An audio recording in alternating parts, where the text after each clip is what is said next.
We begin now the Passion narrative according to Mark.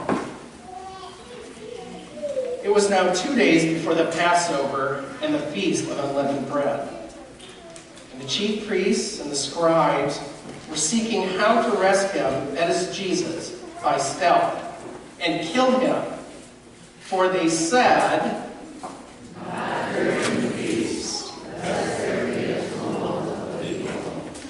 and while he was at Bethany in the house of Simon the leper, as he sat at the table, a woman came with an alabaster flask of ointment of pure nard, very costly, and she broke the flask and poured it over his head.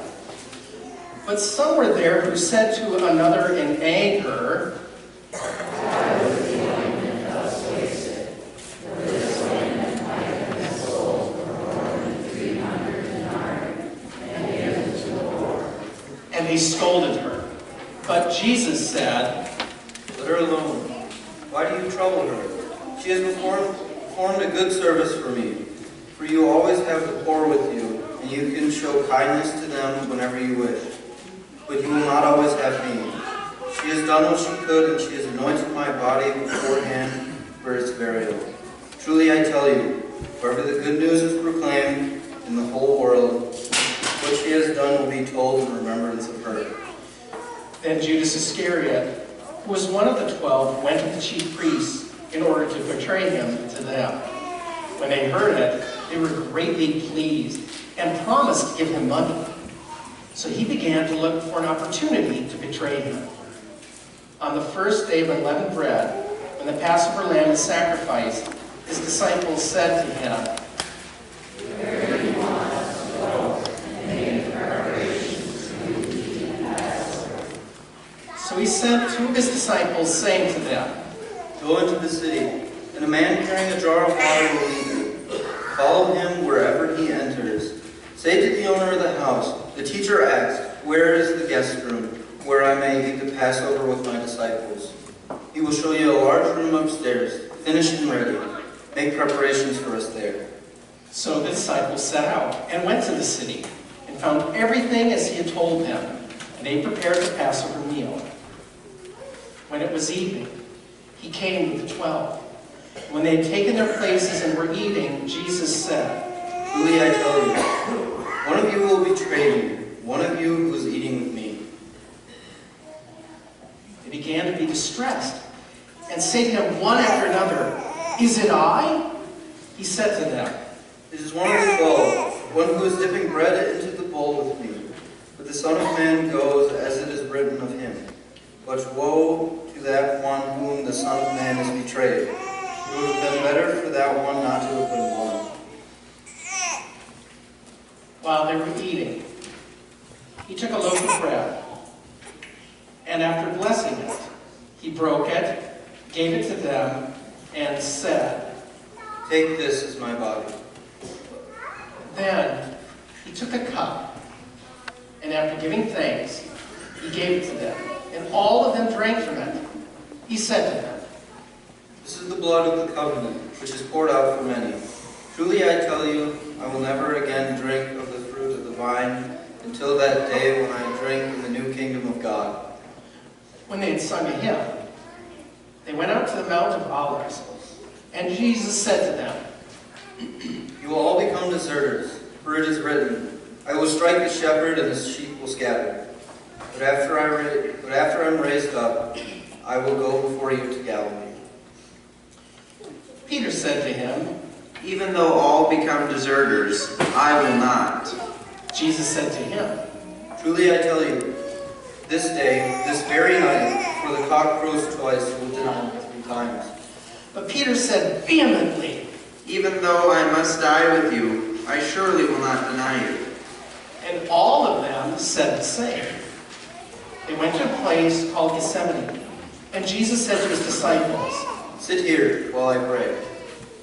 He took with him Peter and James and John. They began to be distressed and agitated.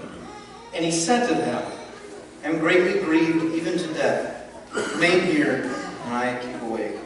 And going on a little further, he threw himself on the ground and prayed that if it were possible, the hour might pass from him. He said, Abba, Father, through you all things are possible. Remove this cup from me, yet not what I want, but what you want. He came and found them sleeping. And he said to Peter, Simon, are you sleeping? Could you not keep awake for 1 hour? Keep awake and pray. You may not come into the time of trial. The spirit indeed is willing, the flesh is weak. And again, he went away and prayed, saying the same words.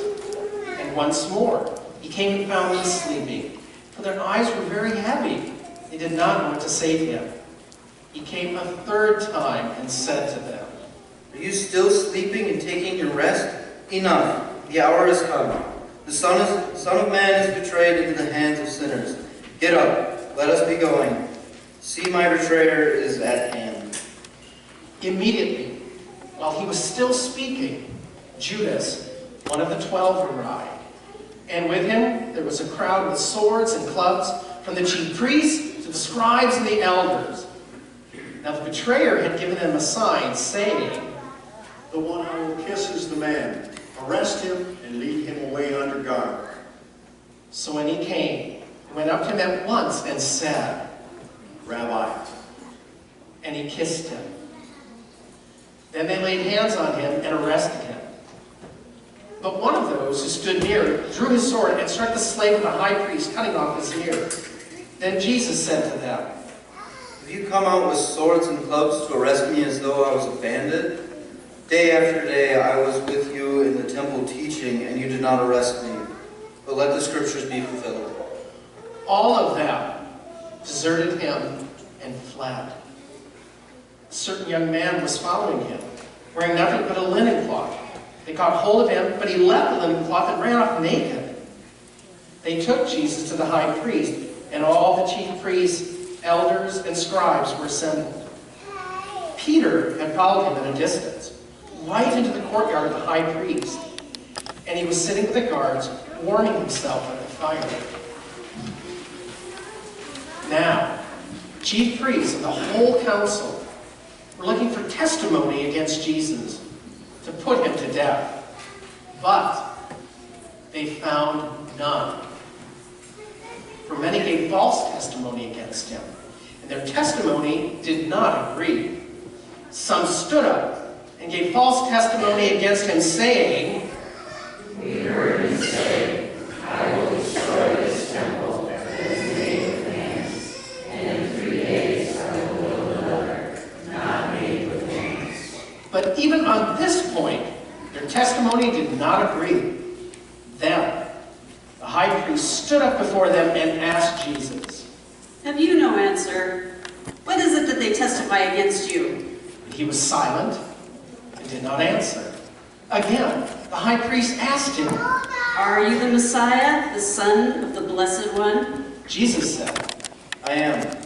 And you will see the Son of Man seated at the right hand of the power and coming in the clouds of heaven. And the high priest tore his clothes and said, Why do we still need witnesses? You have heard his blasphemy. What is your decision?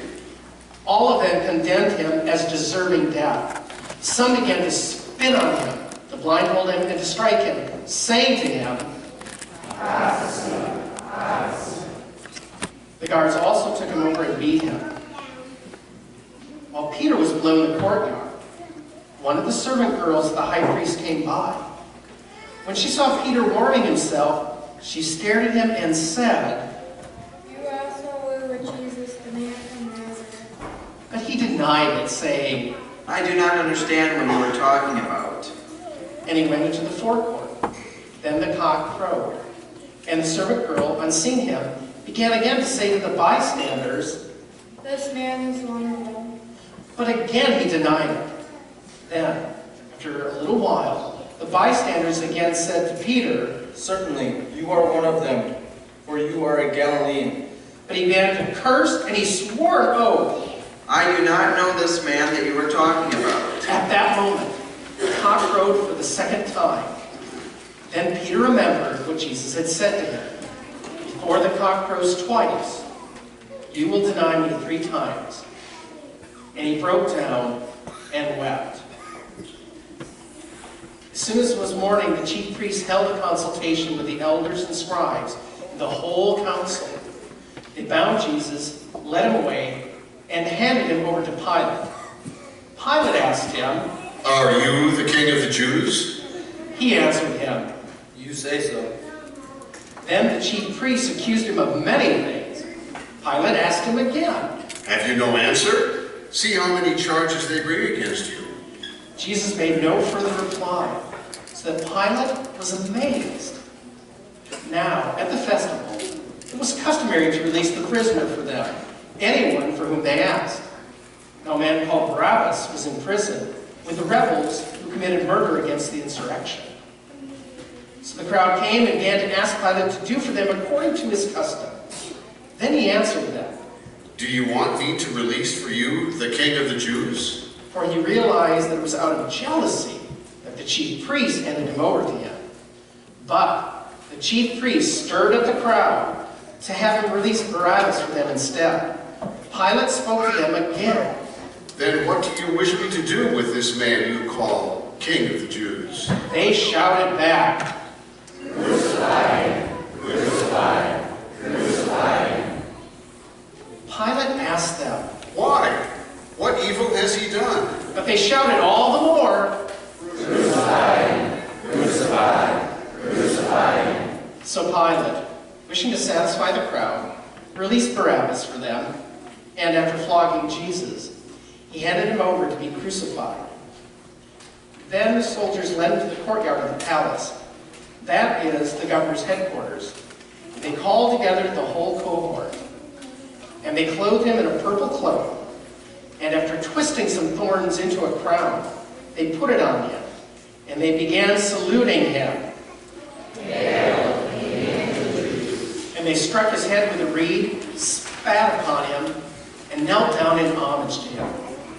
After mocking him, they stripped him of the purple cloak and put his own on him. Then they led him out to crucify him. They compelled a passerby who was coming in from the country to carry his cross. It was Simon of Cyrene, the father of Alexander and Rufus. Then they brought Jesus to the place called Golgotha, which means the place of the skull. And they offered him wine mixed with myrrh, but he did not take it. And they crucified him. And they divided his clothes among them, casting lots to decide what each should take. It was 9 o'clock in the morning when they crucified him. The inscription of the charge against him read, "The King of the Jews." And with him, they crucified 2 bandits, one on his right and one on his left. Those who passed by derided him, shaking their heads and saying, You would destroy the temple and build it in 3 days. Save yourself and come down from the cross.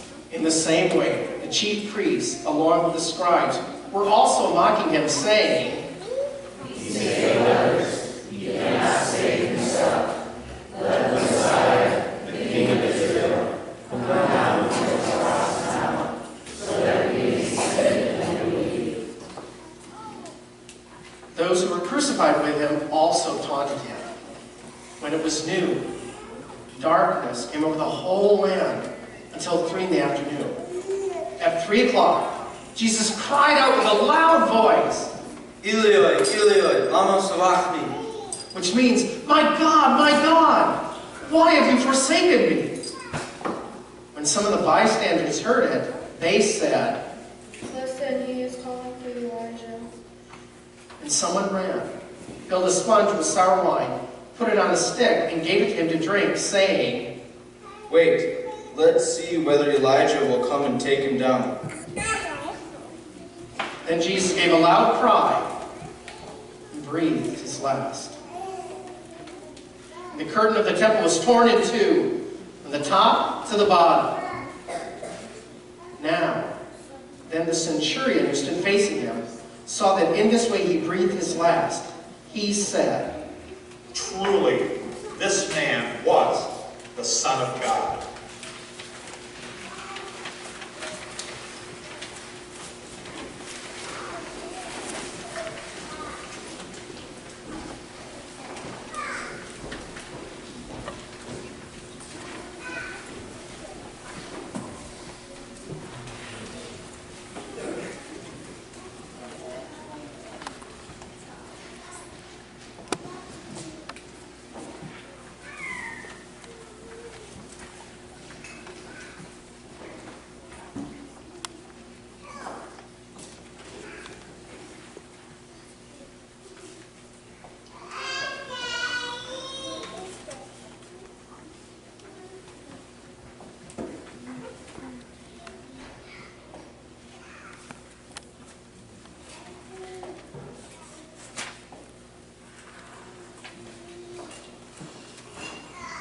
sing our song of the day.